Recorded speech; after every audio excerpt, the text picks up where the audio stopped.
Here's that axe head I was looking for the other day. Couldn't remember where I put it. Obviously I did not invest in this, but I did buy a double bitted axe recently, which I really enjoy. But this isn't a really old one, probably from the 1800s or not early 1900s, I would say, based on its condition. Everybody, welcome back to the cabin. Look at that nice double bitted axe that I picked up at an antique store actually last week. A lot of days that my wife and I, when we're looking just to do something together, we like to go antiquing. So go to antique stores and we'll drive for hours, and you know, usually a circuit. We've got our favorites, but some of them just are better for tools than others. So you get to learn your antique stores. If you do what we do, if you keep antiquing, you'll see that some specialize in like trinkets, little, I don't know, dishes and collectibles and things. Then you get like the comic and toy vendors, and then big furniture is another common one. And then you get the guys that really focus it on tools and old homesteading equipment, like farm equipment and so on. A lot of I've noticed this all across North America actually, as we've been on our travels, we stop at antique stores everywhere, that a lot of them have become, like a market.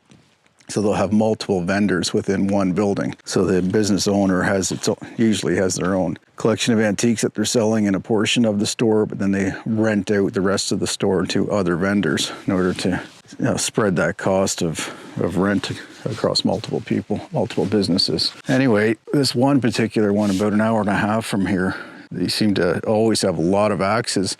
Most of the time when you find axes at antique stores are really poor shape or they're poor quality to begin with. You don't get good ones like this. So what I'm typically looking for at an antique, when I'm looking at axes at all, a lot of times what you'll see, especially if they are older, is that this is ground like that, which means it's been used properly a lot, and that toe is going into the ground, and they just keep having to file that to sharpen that. And there's a little bit of that right here. But yeah, so over time you'll end up, you keep shaving that down to get it past the chips, then you end up with this toe that's further back than the heel. And on this one, you can actually see it is that way slightly. This side does not have that. Now, the reason for a double bitted axe to begin with, hard to see it in this, I'll put up a little illustration if I can here, but you get different pitches, different steepnesses, different wedge profiles on a double bitted axe typically, because 100, 200 years ago, this was the primary axe that a logger would use. And if you look back on a video or a trip that I did, 3 years ago now, maybe, with Nate and Jim and Ted, went lake trout fishing, and on a beach I found this double bitted axe that was really old and rusted. So that would have been typical of that period, say 150 years ago. Reason being is that you can have two different edges on here, first of all. So one is typically thinner. This one in this case is thinner. In fact, that's the one that's been sharpened back further, so probably because it chipped because it is thinner. But yeah, you get a shallower grind here, and that's good for limbing and cutting softwood. And then you get a thicker grind on this side. It's more blunt, less sharp, really even, and that's better for felling, for knocking down, especially harder woods and knots in softwoods. So thicker, a little bit duller, sharper, and thinner.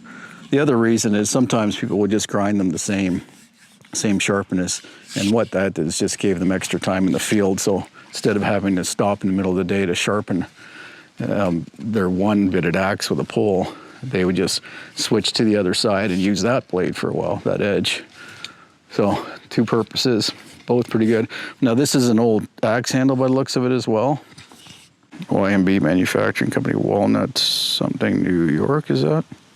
Or Arkansas. Anyway, what they did is they didn't really know how to taper the wood and put it into the eye, so they notched it right there, so it's definitely created a weak point. They also did not put a wedge in the end. I'll probably just take a knife and a file and shave that so it's an even taper, because you're better off always having a shoulder that's tapered rather than an abrupt cut like that, because now we have a piece here that could easily actually splinter right off, or if you slowly taper that in, and it won't do that. So I can salvage that. As far as the end, I've got some round wedges that I can pound in there, so I'll do that right now. Before I start sharpening, I'll do that tapering on the shoulder here, and then I will sharpen these both bits up. I'm gonna start using this one. I think I like the other, like they do have good balance because it's symmetrical. So you get a little bit different profile on the handle, but also a balanced head because it's almost equal on either side of the handle. Instead of having a pole on one side, a flat back, and a long blade. So yeah, it's got a really good feel. It's got good heft. But anyway, that's what I suggest for finding tools. You can go and get pretty decent tools in the country at antique stores. Like people think you have to go to an auction or to garage sales or just stumble across some in a barn, but a lot of times they're undervalued because first of all, they might be in worse condition than this, but also there might be a lot of them available, so they don't tend to price them too expensive. Where a lot of antiques, they're too expensive, like the retail price is higher than what it should be for an old tool. Now the other reason to go old is because a lot of times it is better quality. Now, like I said, this has been abused a little bit. It's been hammered right there. Probably, I don't know how they did that, hitting it with a hammer to use it as a wedge probably. But, so it's not perfect, so that's priced accordingly. I think I paid $65 for this. And if I was to buy a brand new axe like this, of this quality, it'd be a lot more than that.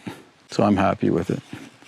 Anyway, like I said, often it is worth looking at antique stores, not just at garage sales and auctions and random places like that. So I have speaking of tools and assessment of hand tools, I do have on the Timber Frame membership, and I'll put a link below, a whole ton of skill downloads. So I've put a lot of detailed information into those, including some sketches of tools like this, just to help you pick your tools if you're just starting out, if you're just moving from the city or moving into the country for the first time and looking at doing some of these traditional skills. That's what my membership is about, is helping you on your path to self-reliance, on your path to getting out of the city, or maybe even just staying in the city but having more self-reliance skills. And tools is a major part of that, so it's one of the first downloads in the series if you become a member of that. It did have a slit in it for putting a wedge, proper wood wedge, but it was too tight, so they didn't, instead of shaving down the outside, they just forced that together and put the head on without putting a wedge in there. Anyway, this will work too, what I'm doing. Just not as good as if it had proper wedge in there. I might have to rehang this in the future, but got lots of these and they're cheap. It doesn't look as pretty.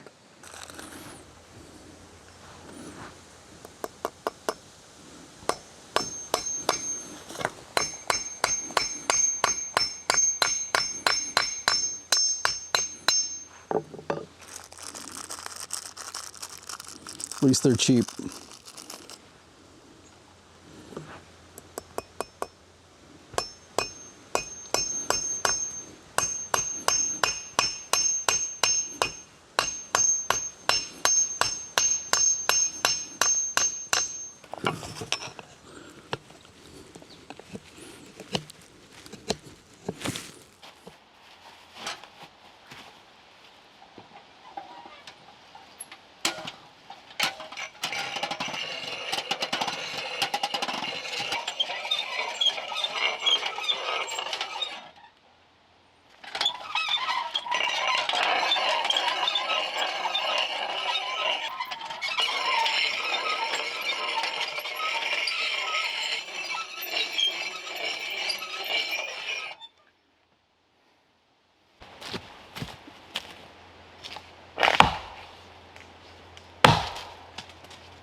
If you don't mind, if you like this kind of content, if you could hit the subscription button below, it doesn't cost you anything. And if you're interested in watching the next videos in this series, got a playlist up here in the corner, and right here there's the next video in the series. Thanks for watching.